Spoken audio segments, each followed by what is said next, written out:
Very good morning to my student friends, learned professors and faculty members from engineering institutions across India and outside of India also. So today Monday, we are getting into the second week of our industry webinar series. If you look at the last week, we had 6 webinars conducted with varied topics ranging from energy auditing, data science for engineers, AI and ML, then cyber security, and one motivational speech by Ms. Bharti Bhaskar. And yesterday we had the cloud technology also. So at this point in time, we would like to register our thanks to all the participants. So there has been overwhelming response for all the webinars that we had last week. If you look at this particular poster, there were about close to 9,000 participants for these overall for all the 6 webinars put together, which is really giving us a lot of motivation to take up and do more and more webinars. So today we are going to start this week with another important topic, emerging topic called blockchain, and that's going to be done by Mr. Vijay Srinivasan, who has put in a lot of research into this area and developed products using blockchain technology. Then tomorrow we have Mr. Ravi Ramarao from Robert Bosch doing the Industry 4.0. So this is going to be a very interesting topic across the branches of engineering, not only for mechanical engineering. Today, it is like Industry 4.0 is a culmination of all branches, including electronics, electrical, computer science, and mechanical engineering. The day after tomorrow, we have Mr. Bhaskar from MBU are talking about future of communication engineering. And the next day, we have Mr. Vijay from Mitsubishi Electric, which will talk on expanding scope of robotics. So robotics, if you look at, it's not just being used in the factories anymore. So they have come into hospitals, they have come into restaurants, and everywhere we see robots being engaged and employed. So Mr. Vijay Buddharaj is going to talk about the expanding scope of robotics. And on the Friday, we have a very interesting topic called design thinking. Today, innovators, when you try to come up with a brilliant idea, how do you try to further pursue the idea, develop the idea, and design the thinking is the topic's name itself. The thinking has to be designed properly. So this is going to be done by Mr. Ramakrishnan from Design Thinking, School of Design Thinking. They are the pioneers in India in the area of design thinking. They have been doing a lot of workshops and consultancy services. And Mr. Ramakrishnan, design thinker from School of Design Thinking, is going to do this. And the last day, Saturday, we have a HR session. Technology is the future of recruitment. So that is going to be how the recruitment is going to happen in the future. Today, now itself, most of you would know that this owing to this pandemic, most of the companies have resorted to virtual recruitment, virtual interviews, virtual evaluation. All these things are happening, and technology plays a very critical role in the whole virtual recruitment process. So that is going to be done by Mr. Charles Godwin from Zoho. There are going to be again from today to Saturday interesting varied topics by very, very senior people, experienced people from the industry. So we could observe one thing, that the number of participants for each webinar is around 1,500, close to 1,400, 1,500.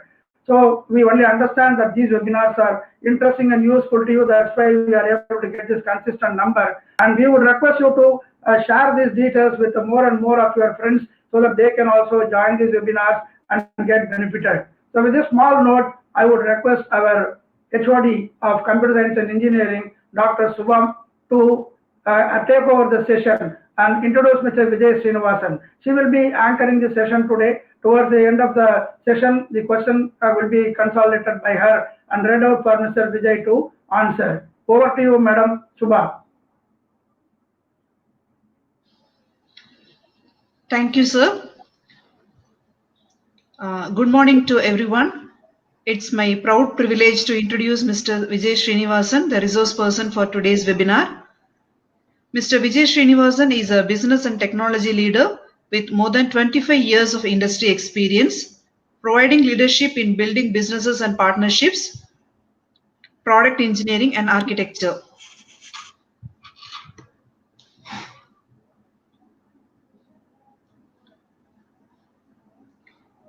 Madam Nache. Hello? Yeah, okay. Your video is switched off. Okay, go ahead. He currently works for SMIT Mumbai as Chief Technology Officer, driving the next generation care management platform for patients to manage disease and wellness. Mr. Vijay Srinivasan has been part of product startups, engineering product ideas and innovations in healthcare industry. He has engaged with Fortune 100 companies globally, driving digital strategy and solutions, modernization programs, and technology accelerators. He has built partnerships and alliances for products and service offering for global markets. He has played senior executive roles at Cognizant, Mahindra Satyam, and Lister Technologies, building businesses, heading PMO and delivery, and nurturing technology teams. On behalf of the management of Sri Ishwar College of Engineering and all of the participants and my own behalf, I take pleasure in inviting Mr. Vijay Srinivasan to take over and conduct the webinar on blockchain basics. Over to you, sir. Yeah, thank you very much, ma'am and Kannan sir. First off, thank you very much for the Ishwari College of Engineering Management team for providing me an opportunity. Good morning, everyone. So today's, I would request all of the students to start taking notes, because this is a very difficult area, because blockchain itself is a very evolving area globally. Organizations are, still finding out in terms of what this beast is all about. So I would request people to take some very important notes as you go along for the next 45-50 minutes. Okay. So let's get on. Next slide, please. So primarily, even before we get into the blockchain as a technology or whatever that is, we need to understand the relevance of blockchain in today's world. More so, particularly, the kind of epidemic situation that we have at this point of time, which is primarily pushing different types of industries towards more of digitizing their transactions, digitizing their business in many ways. One of the use cases that Kannan sir, kind of brought about was virtual recruitment process, right?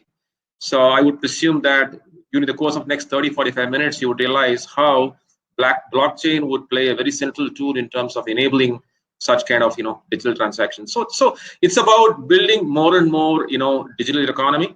So the first slide really talks about few things, right? If you notice it very carefully, there's a lot of detailing out there.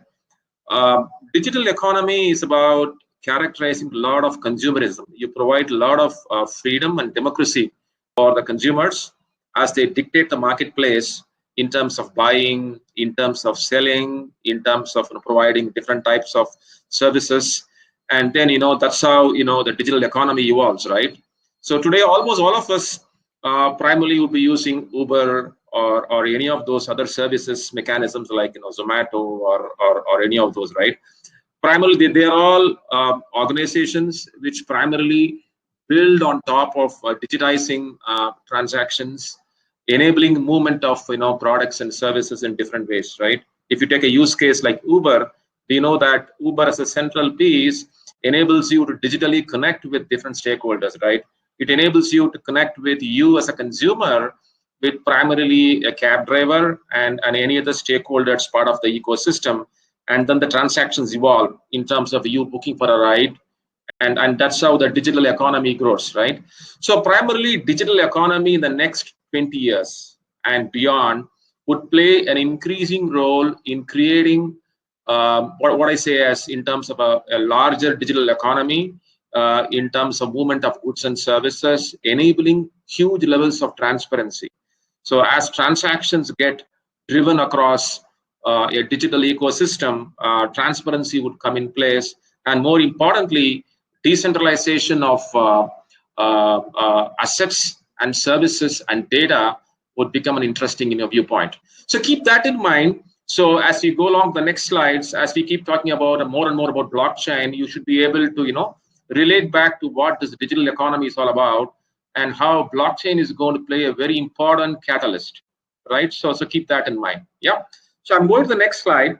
So what are the founding principles of a digital economy? So there are a bunch of things. Again, digital itself means many things to many people. There is no one standard terminology in terms of saying that I am going digital, or a company is going digital, or a government is going digital. There are multiple things that needs to happen in parallel and in a cohesive manner for the digitization to take control, right? To become alive. So there are 4 or 5 founding principles that primarily plays a very important role in terms of digitization. The first thing is democratization. So when we talk about democratization as part of any trade, any commerce between two or more parties, right? How do you really empower consumers to control the market primarily in terms of what they want, right? You see it happen all the time in terms of Uber. If Uber is not going to provide service to you, you go to Ola cab or something else, right? So the democratization and empowerment of what you want is left in the hands of the consumer. I think that's the first and most important aspect of any digital economy. It kinds of breaks down the barrier in terms of bureaucracy, in terms of ownership of data, in terms of the choice of services that you are offering. So it primarily pushes all of those empowerment, back to the consumer. That's democratization. The business agility is primarily in terms of the velocity in which you want to grow your business, right? So primarily, when you talk about the brick and mortar, we talk about brick and mortar industries, right? Like the steel industry or even manufacturing, automotive industry. The pace in which that they grow, is not in line with the needs of the consumer, right? Consumers have choices. Consumers have increased choices in terms of what they want, primarily in terms of goods and services. That's why you see, if you look at, again, organizations such as the Facebook, which is a digital organization, or Google, or again the Uber and Ola cabs, the velocity in which that they grow in terms of revenues, in terms of the market reach, and in terms of the kind of services and goods that they offer, it's very fast, right? It's like 5x or 10x. So business agility primarily would be to ensure that how fast you are going to move your business transactions. How blockchain, as we will see in the next few slides, would be a catalyst in terms of moving those transactions in a faster way, breaking down the democracies. Go back to the previous slide, please. Yeah. So the other two aspects is primarily the decentralization of information. Once you bring in digitization, obviously no one central entity or an individual or a government, for example, can start owning the information.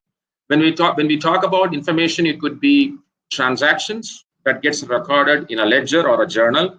It could be a data, or something else, right? Which pertains to a business transaction, right? For example, if you were to say buy or sell a property, right? You got two or more stakeholders involved.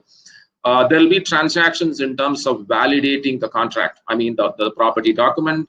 There could be validations and execution of your what do I say in terms of loans. So all of these transactions, who own it, right? It cannot be owned by one central authority. It should be decentralized so that this data is available in different nodes or in different places for different types of stakeholders to audit and things like that, right? So all these things, put together, builds a digital value chain. So remember, digital value chain is always all about, building democratized value for the consumers, building a 10x business velocity in terms of the rate of change, in terms of the number of transactions that you want to execute as a business organization, and how you want to register a 5x or a 10x growth. Along with that comes the need to ensure that you are able to decentralize the information, and it gets recorded in multiple places, in different forms and ways, and you got different stakeholders, that could end up using that kind of information for audit, regulatory compliance, or any of those. So all of these things put together enables you a standardized and a digital value chain, right? So keep that in mind. So I gave you the founding principles. We talked about how the digital economy evolves. Now let's understand how blockchain is gonna help us to make all these things possible, right? So first off, let's take a few outliers out of our equation. If people believe that blockchain is all about Bitcoin, the answer is no. Of course, The blockchain technology evolved in 2009 or 10 when Bitcoins, evolved, right? Bitcoins as an enablement of digital currency and execution, blockchain evolved. But if somebody is going to equate blockchain as equal to Bitcoin, I think we'll be understanding blockchain in a very wrong manner. So we'll take that outlier out of the equation. If we also think that blockchain is a bunch of technologies put together, that's wrong as well. Of course, blockchain provides a lot of those technologies underneath to enable you to build digital transactions using the founding principles that I mentioned.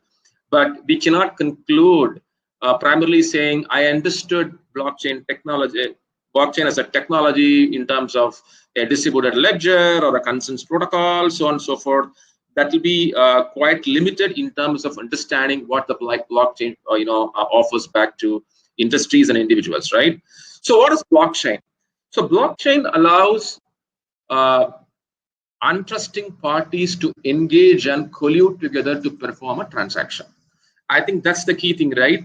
Let's map it back to a real life example. We sell and buy properties all the time, right? We sell and buy cars all the time, right? When we buy and sell properties all the time, there are multiple stakeholders involved. There is a buyer, there is a seller, there could be an insurer in case of a car that you're going to buy or sell. There could be a lending institution because you need to get a loan to buy that asset. So there are different types of stakeholders who are there who participate in this transaction. So we understand an intrinsic aspect of this is when they join together to execute a business transaction, whether it's going to be a seller or a buyer or an insurer or a lending institution, for example, all of these stakeholders, they don't necessarily trust each other, right? When I talk about trust, when I sell a car to a person X, I don't know him, right? I don't know that person. So what we engage with each other is in terms of the terms of contract, that I agree to sell this car for 3 lakhs rupees, right? And the buyer says, okay, I'm going to buy this car for 2,75,000, out of which I'm going to engage with a banking institution so that the banking institution lends loan to me for 1 lakh. Now the insurer would say, because the buyer, when he wants to buy this asset, he wants to understand what is the demurrage or what's the kind of damage history that this car has, right? So the insurer comes in and makes an assessment of this car and says, hey, this car has got a history of for the past 10 years, these were little minor accidents that took place, etc., and this is my valuation, this is my risk assessment of this car. So you will understand that there are different types of stakeholders who are not necessarily related, neither they are trusted with each other, but they come together to perform a business transaction, right? We do this all the time in the physical world. The same thing has to happen in the digital world, right? So when you want to digitize this entire use case in terms of buying or selling this car, you would quickly understand that a buyer, a seller could be an individual, a buyer could be an organization who collects all of these cars and sells it, like a Cars24 or whatever that. There could be an insurance company, there could be a lending institution. So how are you going to enable each of these untrusted parties to collude together, to execute this transaction, protecting their own interest, right? The business interest or an individual interest. That's what blockchain is all about. So blockchain allows untrusting parties with common interest to create a permanent and unchangeable transparent record. What is that? A permanent and unchangeable, transparent record is about, recording the transactions as they occur. As part of you buying and selling this car, multiple transactions would occur, right? So I would, as a buyer, I would say, hey, I want to, collect 1.75 lakhs as a loan from this lending institution. So there's a transaction there where the banking system, the banking institution agrees to provide a loan for 1.75 lakhs. This as a transaction needs to get recorded as part of a journal, right? Likewise, likewise, there could be an instrument which could be your RC, which needs to be validated, right? Because we have to understand the title of the car. So there could be a third-party validator who comes and say, hey, this title is good, this title is not good, and that record is a transaction that needs to be recorded in the ledger. So you will understand a buying and selling, because it involves multiple stakeholders, there is a reason for us to record each of these transactions in a particular location or locations. As you relate back to the couple of slides, the previous two slides, he also said decentralization of information, which means that no one person or entity can own these transactions as they get generated in the log, which means that we need to have some mechanism, we need to have some technology primarily to build these transactions into different nodes. We call them as distributed ledgers. A ledger is what? A ledger is a journal which contains entries of transactions as they occur, right? We all know that. A savings bank account for you would say, hey, I withdrew 10,000 rupees from ATM, I deposited my salary for 25,000 on 1st of July, so on and so forth. These are all transactions, right? These are all transactions executed for me, right? There could be somebody who would have done a wire transfer. So these are all transactions. So the transactions are recorded in a journal, and the journal becomes a ledger. Except in this case, there are multiple parties involved, and there is this digital transaction taking place. Since nobody can own this single piece of information as set of transactions into one ledger, we decentralize it. So we'll also understand what it means to be decentralizing into a distributed ledger a little bit later. So this is one important aspect that blockchain technology offers to you. The next one is smart contracts. What are those smart contracts? Smart contracts are nothing but digitized contracts. So what are those digitized contracts? For this use case I talked to you, a digitized contracts would say, hey, this is my RC. When I say digitized contract, you don't need to think that this is an image or a snapshot of the title that I have taken a photograph of my RC. It's not that case. Rather, the smart contract provides you the important information in terms of when was the car bought first time, who were the persons who had the title of this car, right? Is there any existing loan that's there on the car, so on and so forth. You have all those attributes as part of the RC, right? All those things put together becomes a smart contract that gets validated in the blockchain. So which means that there could be a bunch of people or a bunch of entities that would validate this contract, right? In case of our use case, we know that the entities that would validate this contract would be primarily your banking institutions or the insurance companies. So we understand that, right? So keep that in mind. The third point is primarily, the fact that the transactions need to be stored in different ledgers, as I mentioned to you before, because of the pure reason that you want to fairly decentralize it, right? Which means that the ledgers have to be secure because it's a digital ledger. It's not a physical ledger. Like what you see in a grocery store, it's digitized. And we know that there are a bunch of stakeholders who are untrusted, who participate in this digital transaction and they execute it, which means the ledger where the transactions are stored have to be secure. So blockchain provides you the cryptographic security where it uses cryptography as a security principle, to generate transactions in an encrypted manner, right? Transactions are stored in block and chain together. That's why it's called blockchain. But the blockchain is much more, as we all understand just now, right? So primarily, it's very important that such a ledger has to be immutable also. Once the transactions gets recorded onto the ledger, you don't want that particular transaction instance to get updated. It cannot, right?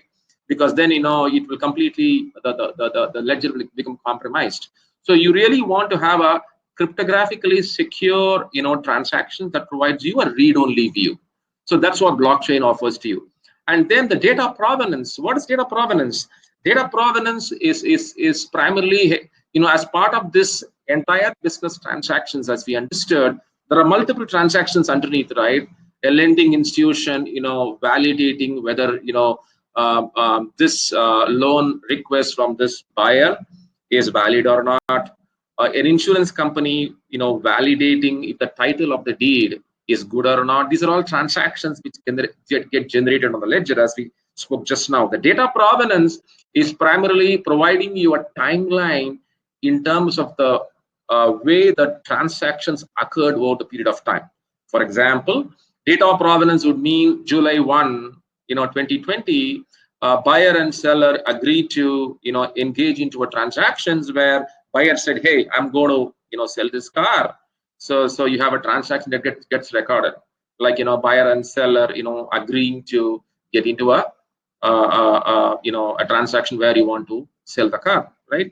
And then, July 5th, you'll have an insurance company, providing a validation in terms of, hey, this title is good because of the following reasons. That becomes a transaction. That's on July 5th.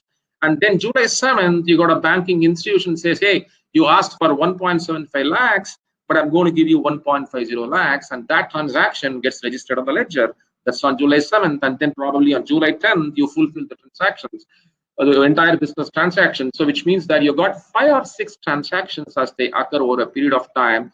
You put all that together, and that's what is called data provenance, which means that later on, if there's some other entity who really wants to validate whether this entire sale of a car or an asset is valid or illegal, it's very easy for them. Once they register themselves into a blockchain network like this, right, they will be able to go through these ledgers and build that data provenance, which is there already as part of the timelines, right, and understand how the transactions occurred and whether, the outcome of that business transaction is good or bad, right? So that's what it's all about. The last part is a very, very, very peculiar one, which is the consensus. Now, the consensus don't occur in real world. I will tell you why. When you talk about, as I said, the same use case, buying and selling of a car, right? The validators are 2 validators. You got a validator who could be an insurance company. You got another validator, primarily being a lending institution. In this case, in a physical transaction, what happens is the seller knows, or the seller and the buyer knows the insurance company, a third-party insurance company who's validating, the veracity of the title. Likewise, the buyer knows this is the bank I'm going to go after, ICICI, and they are going to provide me, loans, or they are not going to provide me loans, whatever those are. But in a digital transactions, the very the very significance of a digital economy is such that you allow interested parties to quickly come together, which means in this case, there could be multiple validators. The same buying and selling, if you were to put that through a blockchain, as we are describing now, there could be multiple validators interested to validate this transaction. There could be insurance company 1, insurance company 2, insurance company 3. They will contend for validating this title. That's simply because that's how they make money. Insurance companies, it's like a third-party adjudicator. If you guys know about this, a third-party adjudicator could adjudicate the veracity of this asset, right? So in case of blockchain, the sheer democratization allows you to have multiple validators coming in, and they validate. Now, if 2 or 3 insurance companies, when they validate this, who's going to be given preference, right? Because all of them will do a validation. All of them will say, hey, this title is good or this title is bad. So if 3 of them, contend, right? Because they're going to make money out of this in a blockchain ecosystem, right? You understand that, right? So that's where the consensus protocol comes in. A consensus protocol has different types of mechanisms, consensus mechanisms, where it allows parties or validators to collude together and agree on, one of those guys would win. So this is a very special aspect of blockchain or the digital world that you wouldn't see in the physical world, because so far I've been trying to relate back to a physical use case and trying to map to how it works in blockchain. But primarily, when you talk about the consensus part, it primarily works very differently. So in summary, blockchain is all about an ecosystem and a technology which has different components that makes your digital transaction possible, right? It has a distributed ledger, as I told you. primarily in terms of recording the different transactions. Then it has smart contracts to validate your title. Then you got a cryptographic security to secure your transactions on those ledgers. Then you got a data provenance, primarily in terms of recording the sequence of events of those transactions that they occur over a period of time.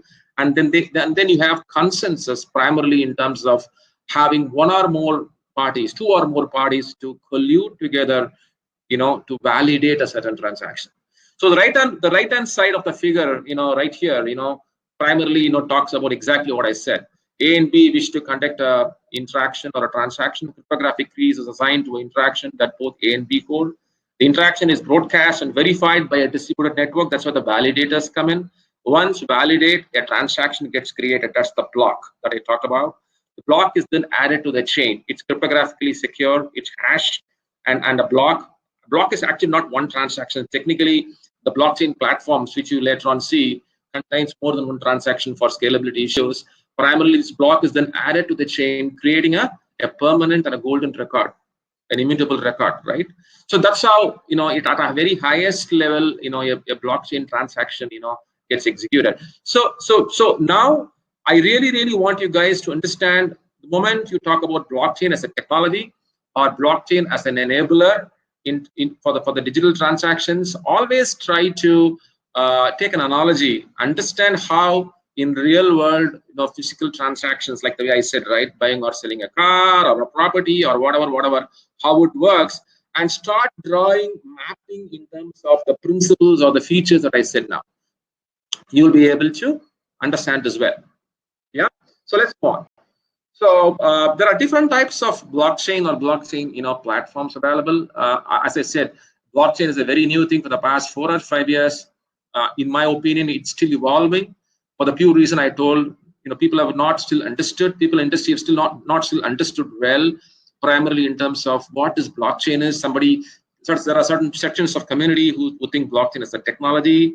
People like me are neutral because, for me, unless and until I'm able to understand the underlying business use case, I may not be able to relate to what the blockchain offers or not.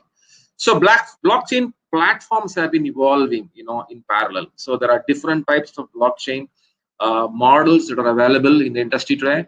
You got consortium, you got permissionless, you got permissioned. We'll talk about permissionless. It's a very easy thing, right?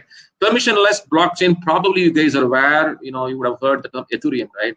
Ethereum is a permissionless blockchain, which allows you to do digital currency transfer, right? Like a Bitcoin. So Bitcoin actually uses Ethereum underneath. There are other permissionless blockchains also, but Bitcoin as a concept primarily uses Ethereum, underneath, primarily to have buyers, sellers, and validators to come in and engage themselves to execute a digital currency transfer, whether in terms of a Bitcoin sell or a Bitcoin buy. You got validators who have to validate whether when a guy sells his Bitcoin, whether he's got enough digital money in his account, in his digital account or bank. Likewise, right? So a permissionless a blockchain model actually allows you complete democratization. Anybody in the world, somebody in Norway, somebody in Finland, or an entity in the US or in India, anybody could register themselves into this ecosystem and perform the role of a validator. Obviously, there are different ways for you to content as part of the consensus protocol. As I told you, there is something called proof of work, proof of authority. We'll talk about that. So that's how the permissionless blockchain works. A consortium is a much more, I would say, relevant for the industry needs. Take, for example, healthcare. I built a blockchain on my previous product startup. This was about building a 360 view of patient health record. So where we integrated with multiple clinical settings, right, with different EHR platforms. This was for the US market. So we built that 360 view of a patient health record. But in the US, the patient record is considered to be extremely confidential. There's a lot of optics around it. You cannot just like that expose the details of the patient health record to anybody in the world. Just as the way the Bitcoin works, right? Which means a permissionless blockchain wouldn't work there. But still, you really want to create a digital environment where a patient health record could be used for different purposes.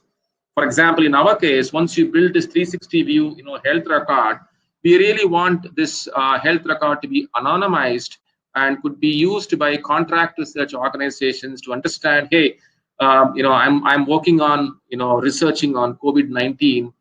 Whether these patient health records will help me understand the disease better, which means I anonymize this patient health record, leaving out all of those confidential detail. I expose this data in form of transactions, to a contract research organization who could use it for his own purpose, right? Which means a consortium is a much more regulated model where you have organizations, have a legal obligation, right?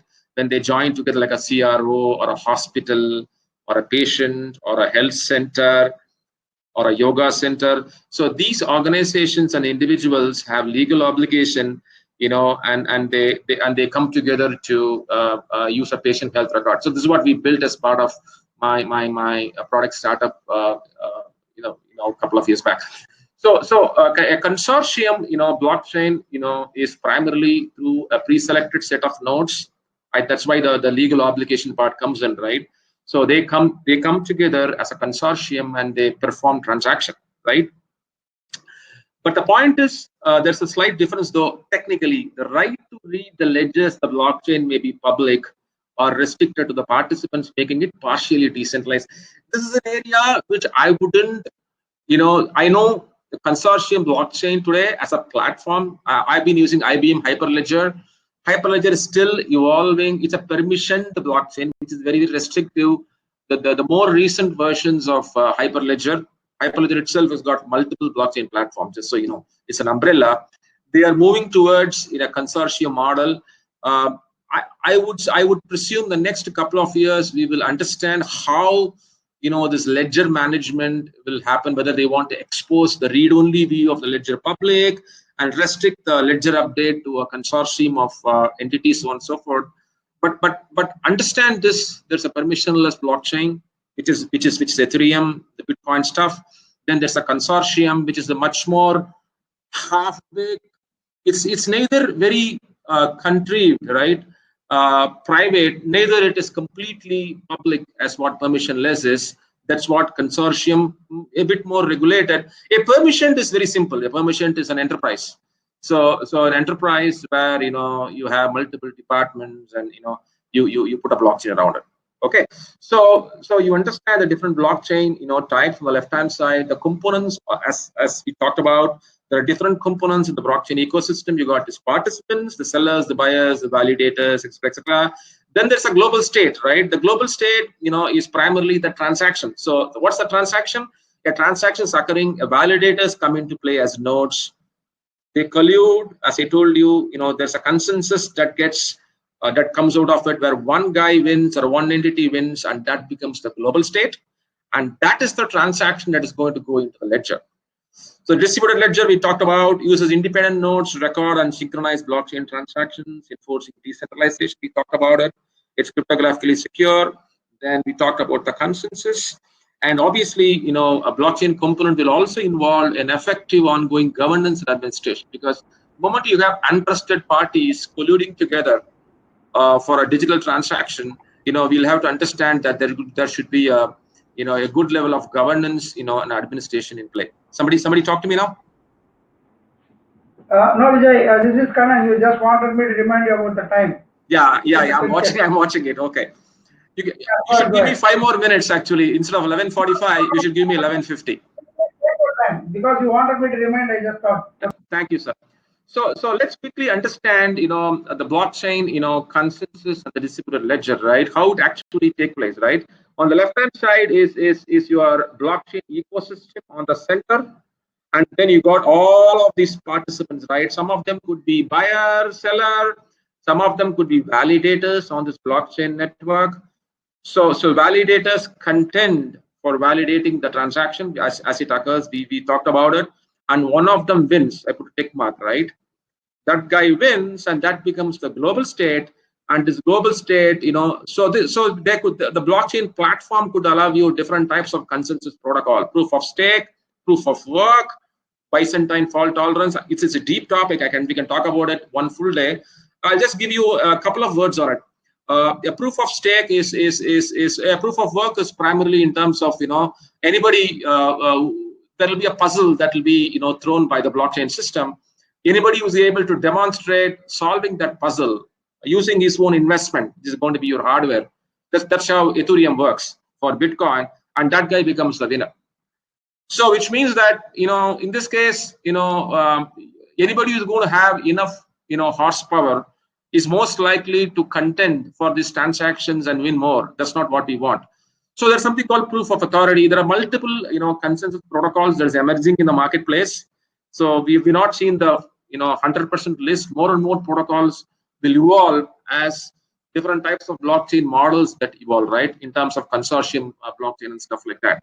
So understand this: validators, when they collude and when they contend for a transaction, the blockchain platform could often offer one or more of those consensus protocols that they will use to contend and compete, and one of them wins.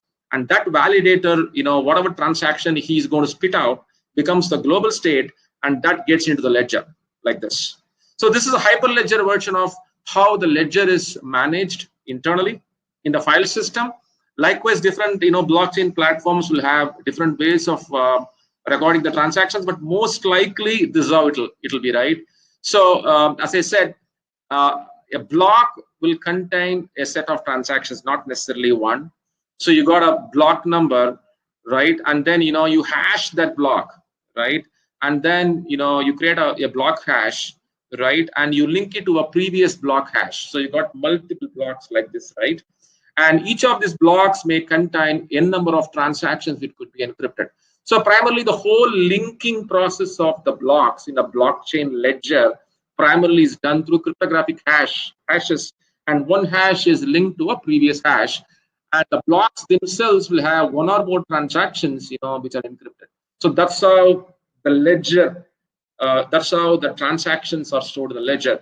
Now also, imagine this as distributed ledger where you have multiple ledgers of these. As I told you, it's for two reasons. One is decentralization. Keep that in mind. We don't want to have one entity or one individual to control a digital transaction. That's not the way it works. We all understand that. The other thing is, as I told you, these are all immutable records. Even assuming one ledger is compromised, it's digitized, right? Somebody can hack in and somebody can, compromise one ledger. It's impossible to compromise every other ledger in your blockchain network, which means if even one ledger is compromised, when the next time when the synchronization happens within the blockchain ecosystem, the blockchain ecosystem understands that that ledger is compromised. Either they take that ledger out and put the new ledger in, which means that at no point of time the transactions get compromised. That's the beauty of the blockchain network. So that's what this picture kind of represents in terms of how consensus protocols work, how it leads to recording those blocks, recording those transactions into the ledger. Okay, keep a note of it. You may have some questions on this. Let me move on. So primarily, yeah. So we talked a little bit on a consumer consensus mechanism, right? So I'm not going to take a lot of time because it will take 20 minutes, unfortunately. So I have to be very careful. The proof of work, there are different types of consensus protocols, right? A proof of work is primarily, they compete against each other to solve a puzzle. I told you the puzzle will be thrown by the blockchain system. It could be a cryptographic puzzle or a mathematical puzzle. Any of those. Whoever solves it first gets the freedom to gets the power to add the transaction. Internally, he or she gets the revenue. In case of our use case, that insurance company has validated, and it gets the chance to get the revenue in terms of validating the title. Likewise, you got a proof of stake, right? A proof of authority, right?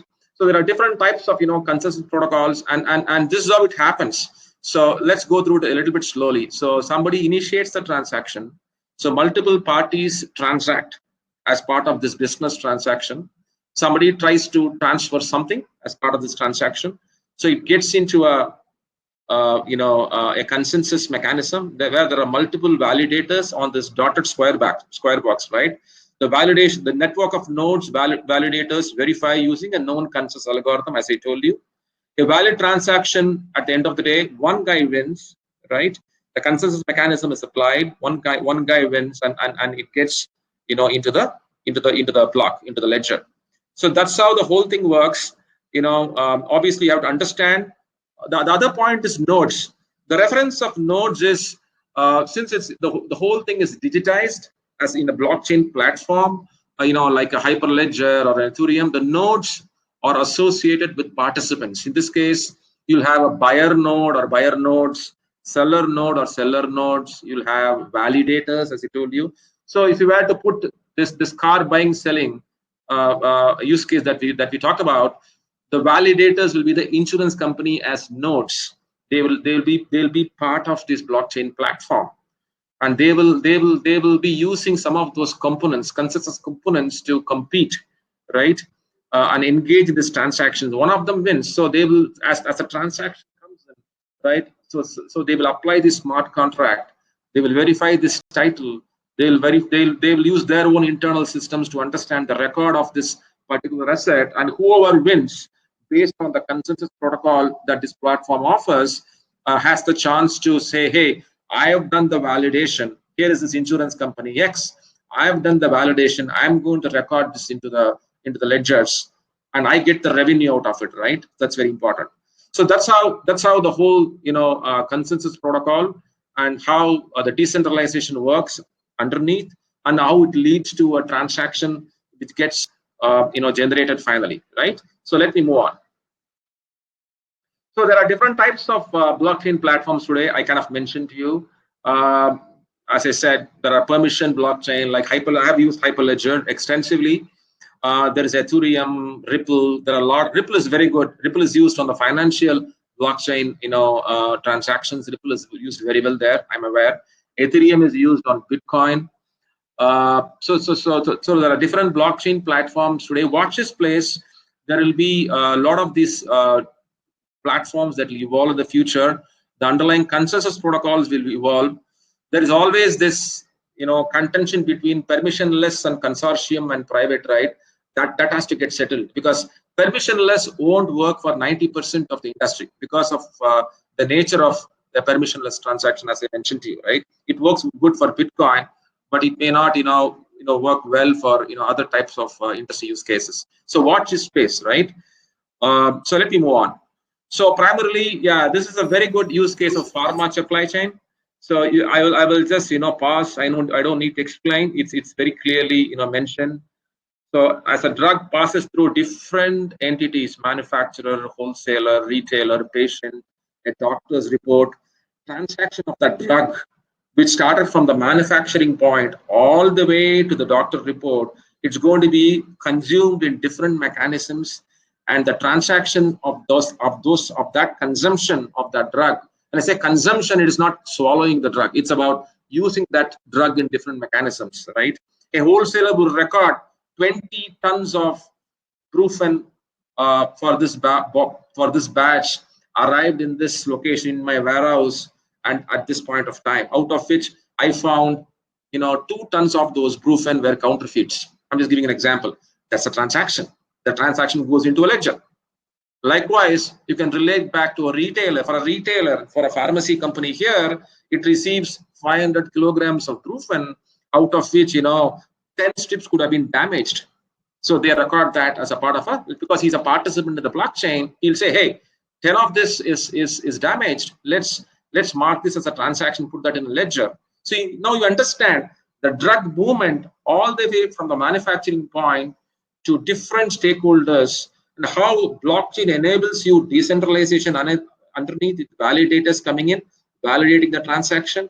You record those transactions, increasing the transparency, and anybody who is coming from outside will clearly know, hey, this lot, this 10 tons of drugs, it started from this manufacturing point on February 1st, 2020. What is the current state in terms of its usage? This is the kind of a digital transparency that comes underneath sheerly because of the technology of blockchain, yeah, in terms of the distributed ledger and the way the whole transactions take place. So there are a lot of use cases, that's available in different industry. Financial industry seems to be, very high in terms of the blockchain usage. Other industries is catching up. Healthcare is low, but I've used blockchain on the healthcare. I also want to talk about how it's used in the technology industry, but I won't take 2 minutes. Okay, it's a very interesting use case. I don't know how many of you know about identity management. The identity management is about in the digital world. It's about using digital certificates, right? In a very high level, right? In identity is primarily primarily understood in terms of a digital certificate, and a digital certificate is issued by a certificate authority, like a VeriSign, for example, or a CIFI, for example. We all know that, without getting into the details. But the point here is, when I say we, individuals or companies, when you use HTTPS, for example, right, you use digital certificates. Certificates are exchanged between trusted parties or untrusted parties, right? But we all, at any given point of time, believe in a central authority, which is your certificate authority, which is VeriSign, in terms of the trustfulness of your digital certificate, right? What happens? There are multiple things that could happen, because there are a lot of details that go into your digital certificate, which means that this data can be vulnerable.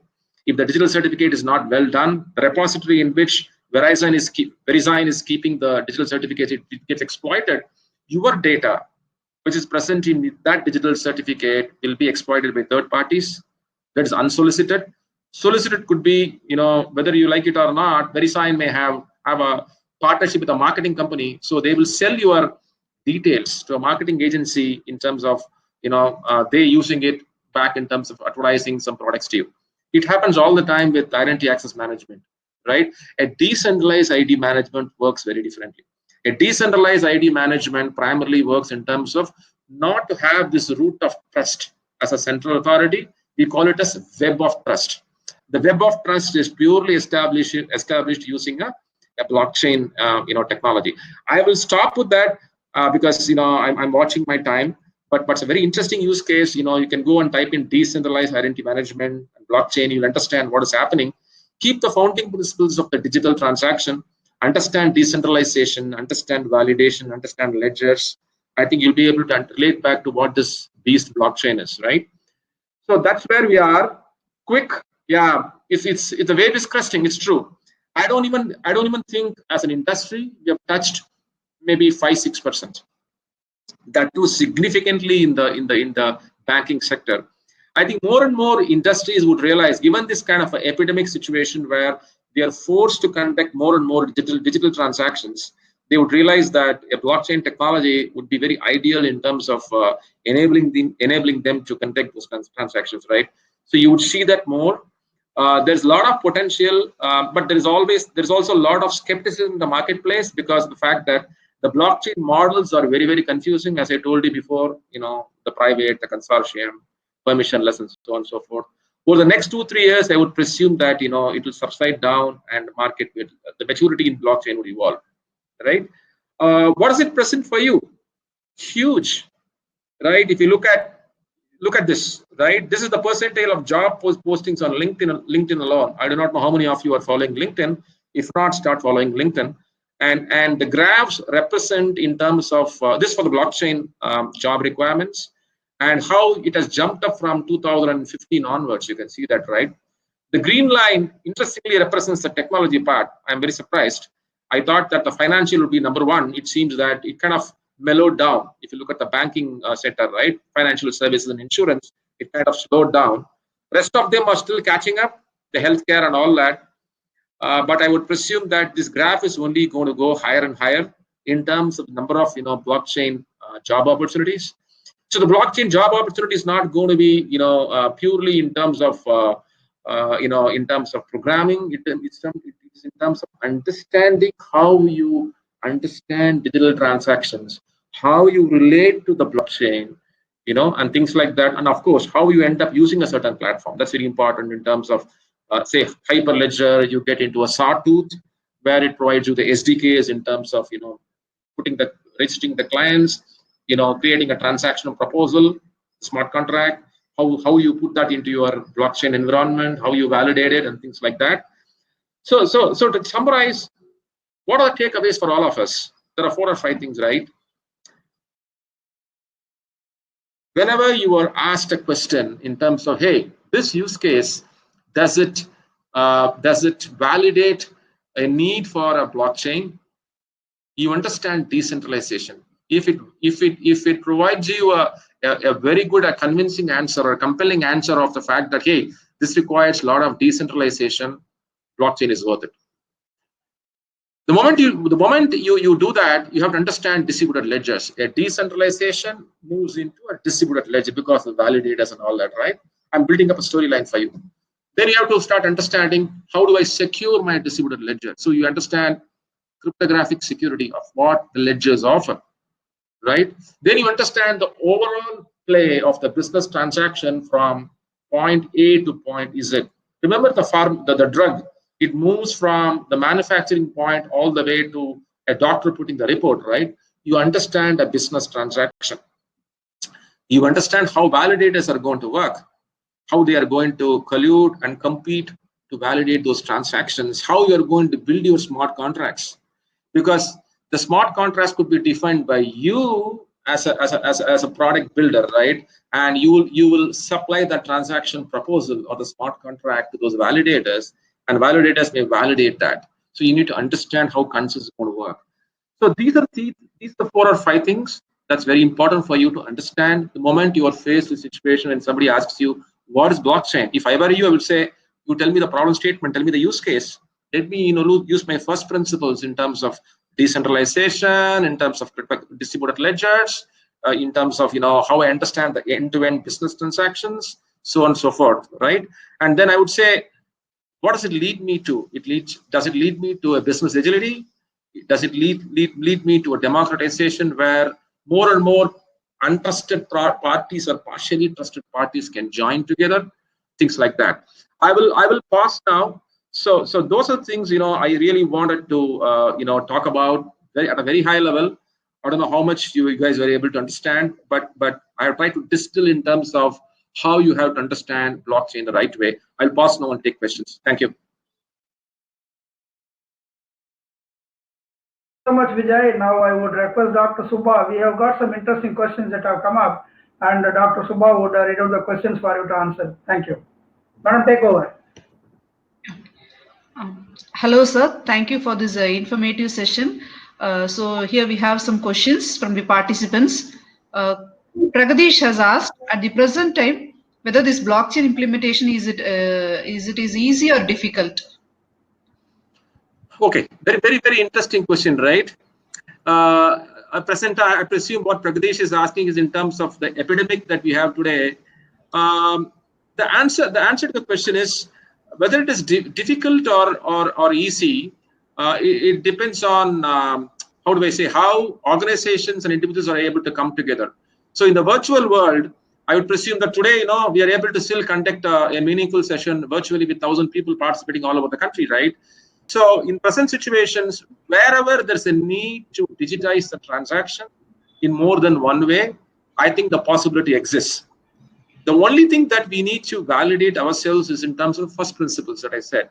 So in the current situation with people and organizations and societies not being able to physically meet, right, and conclude transactions, I think the possibility is more. That's my answer to your question. Okay, sir. Thank you, sir. So this next question is from Pradeep. Sir, can you tell me how to become a blockchain code developer and how can I learn to build architecture of the blockchain? Yeah, that's a long question. I think there should be a long answer to that question. There are 2 questions. The simple question is, a blockchain developer almost always, you will end up becoming an Ethereum blockchain developer, Hyperledger, Sawtooth blockchain. It means that if we were to use Hyperledger, Sawtooth, you end up using the SDKs or the APIs, that's there as part of those libraries. I know Hyperledger, offers you 2 programming environments. It offers you Java and it offers you Golang to build your transaction proposals and smart contracts. You can write consumer code within the blockchain environment. So to answer your question on the first question, as a blockchain developer, you will always relate yourself to a platform. Hyperledger, for example, in this case, understand the SDKs, understand the development environment, understand how you're going to consume those SDKs in line with your understanding of your business transaction. I keep telling that. You cannot program to a blockchain in a silo. It does not work out that way. Unless and until you understand all this well, you are going to make a big mess out of this. That's my answer. The second question is a very difficult one. How do you do blockchain architecture? Now, it's not about drawing boxes. Blockchain architecture is about almost all of that I talked about, right? It comes out of deep experience in terms of understanding. For me, my learning, let me tell you my learning. We really kind of argued and discussed a lot internally in terms of whether my product, which built is 360 view, right? Does it require a blockchain? The answer was yes and no, both, right? No, the answer was yes, simply because the nature of the patient record that we built and the usage in different forms enabled us to say, hey, different validators will come in and they will start using this transaction, using this digital asset, I'm sorry, primarily the patient health record, right? Which is the transactions on the ledger, right? That's as I told you, right? And I anonymize this patient record and give it to a contract research organization, right? So that made me to believe that a blockchain is a good example as an architect. Now, does it provide me true decentralization? That's an answer which I was never able to get, because decentralization is not a technology solution. Decentralization is our ability to build partnerships with our CROs and have them collude, come into this blockchain ecosystem, and blockchain ecosystem evolves over a period of time. So the blockchain architecture is not about like the way that you put your model view controller, MVC, or any of those architectures. It's about understanding this. It's much more business. I would say 70% business, 30% technology. So it's going to be a little bit tough. You need to understand very deep in terms of your use cases and the industry that you're working with for you to conclude and architect one way or another. That should be my answer. Okay, and the next question is from Subhashini. Speaking so much about blockchain as a catalyst for transaction, is that the only field where blockchain can be used 100% effectively? 100% effectively? No, I don't think so. I mean, it's evolving. You've seen use cases, as I told you, the counterfeit thing. It's a very simple use case when the drug movement, right? And you understand the counterfeits at a different points of movement of that good, right? Blockchain is a very good example. Whether it will turn 100% in any industry, only it's a matter of time. That's why I said blockchain will win when an ecosystem happens, when a digital commerce happens, when participants come together and engage. Blockchain by itself can never win. If you look at blockchain, that technology, I forgot to mention, distributed ledger has been there from 1960s, 1970s. We call it as, primarily a distributed state machine or a finite state machine. I'm sure the computer science guys would be able to understand, and they'll be able to relate back to the consensus I talked about. Blockchain uses that. So the blockchain technology, it can never be a winner individually. It's about enabling an ecosystem over time and the usefulness. That could be the only thing. 100%, I don't think so. Here is a question from JS Simi Mode. A's block contains all the data about B, whether A can hence see B's data or A can see its own data. When we talk about transactions in blockchain, we don't talk about data. There are two things that we need to understand. One is the digital asset that moves, right?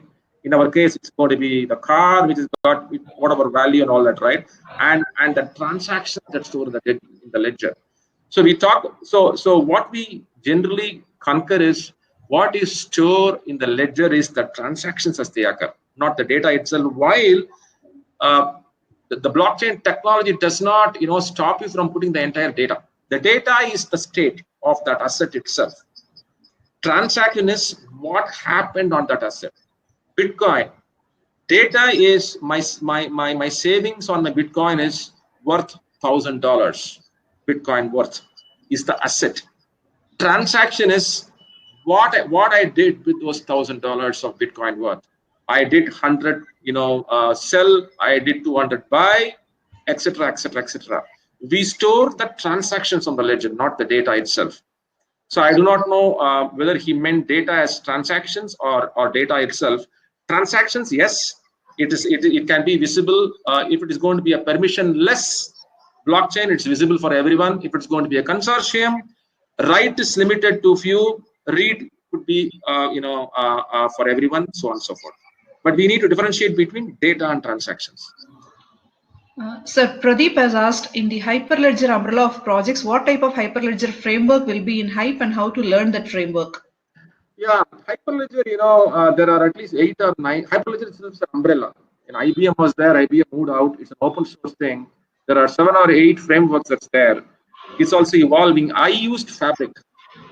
Now, Fabric is no good now. So I think people have moved to something else. Sawtooth was there. There is one more I forgot.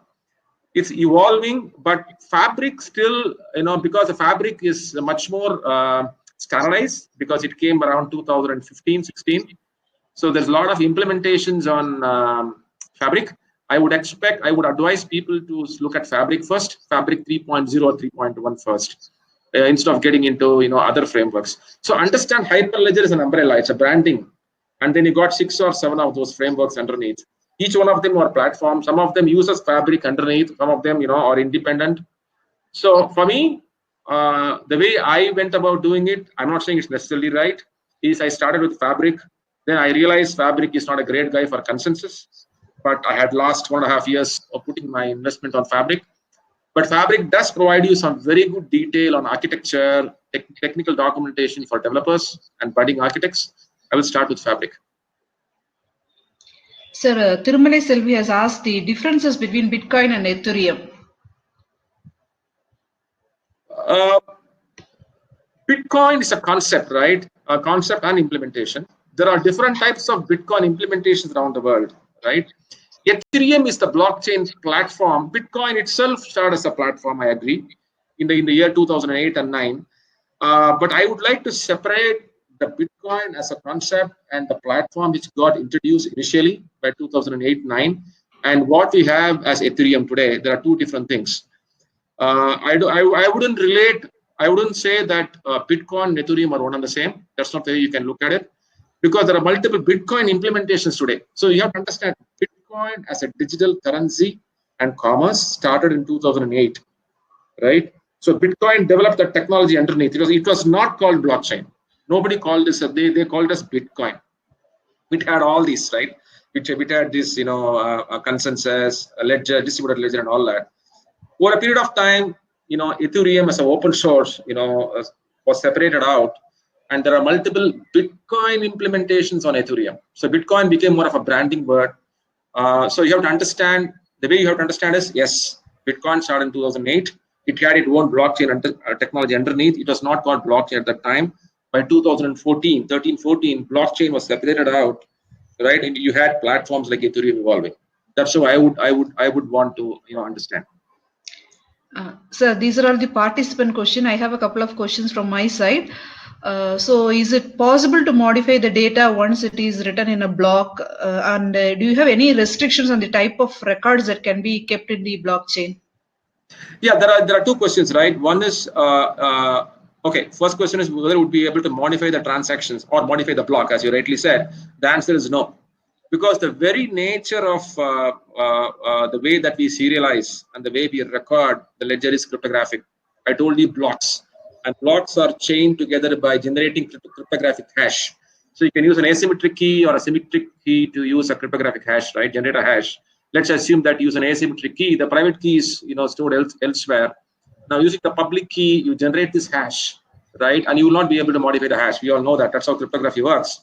And you link these hashes, for each of these blocks to form a link, and it becomes a blockchain or the ledger, right? The answer to your question is, over time, if somebody has got huge levels of computing power, if your cryptographic hash is using some kind of an algorithm like SHA or any of those, maybe the algorithm is not right.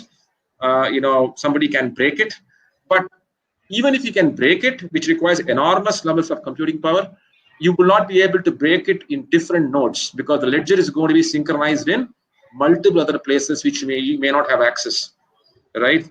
That level of decentralization or distribution of ledger makes you next to impossible for you to crack the ledger itself. I think your question was: is there a way where you say what can be stored in ledger, what cannot be stored in ledger. The only answer to that question is the moment you start encrypting your data, the internal file storage that you use as part of a ledger obviously is performance intensive, right? You don't want to start storing all of your data. If I were to, in my product, if I were to store my patient health information directly, which contains everything, my diagnosis, my condition, my encounter, all of those, it becomes very, very, it'll bring down the performance because all of this data is going to be cryptographically encrypted, right? So rather, you would really want to have only the transactions to be stored on the ledger, not the data itself. Does that answer your question? Yeah, yes, sir. Sir, as a concluding note, can you highlight on what are the qualities or skills a student must develop in order to get a successful career with respect to blockchain?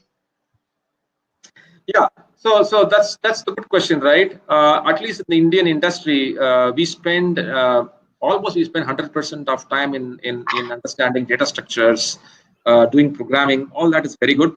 It's very important. But we end up building programmers, not engineers, right? We understand that well. But with blockchain, as I told you before, you should very early, even starting from now, unless and until you understand your business, the way businesses are done, the way transactions are done, like what I have been telling, right? It will be very difficult for people to understand. It's not about programming into an SDK, right? As what I told you now, right? So it's not that.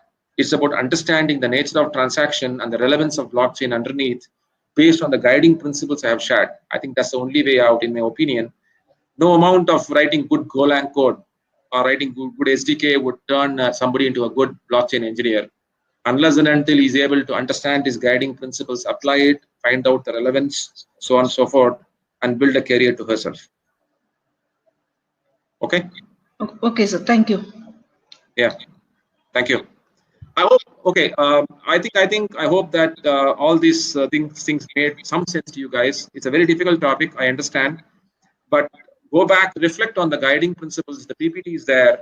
Come back to me. I think Kannan sir would share my email. You could send emails to me, and I'm ready to help you. Thanks. Back to you, Kannan sir.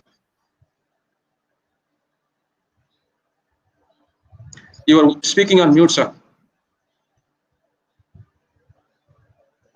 It was a wonderful presentation. Through the presentation, we could see your passion towards blockchain. As you rightly said, this is an evolving technology and way to go.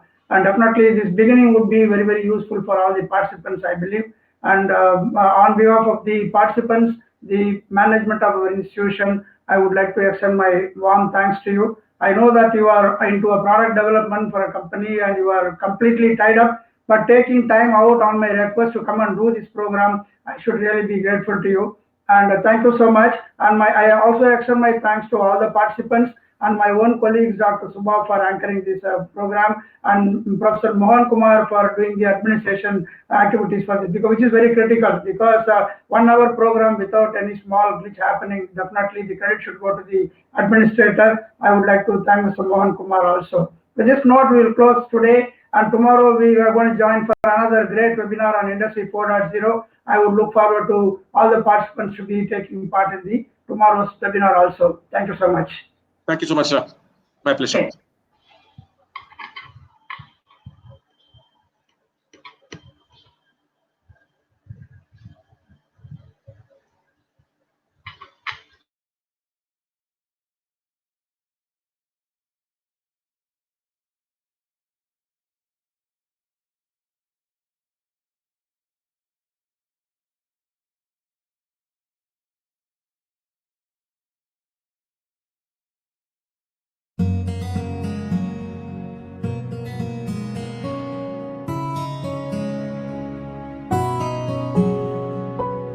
இங்கேதான் அன்பு கிடைத்தது, பண்பு கிடைத்தது, நட்பு கிடைத்தது, கனவு கிடைத்தது நம் ஈஸ்வர் கல்லூரி.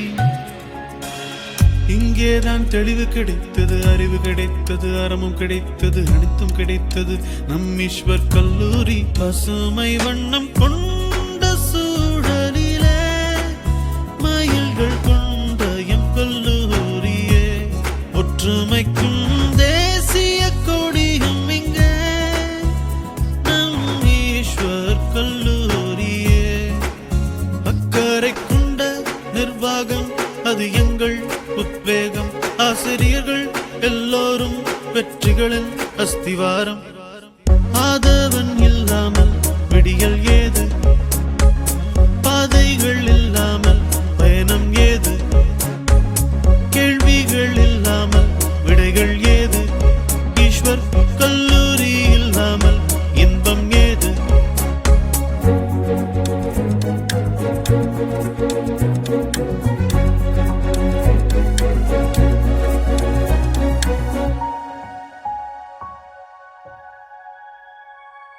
கம்யூனிட்டி சென்டர், ஓப்பனர் தியேட்டர், அங்கே உலகம் கற்றுக்கொள்வோமே. நம் காலேஜின் பிளேஸ்மெண்ட் அது என்றும் சூப்பர், அங்கே வேலையும் பெற்றுக்கொள்வோமே.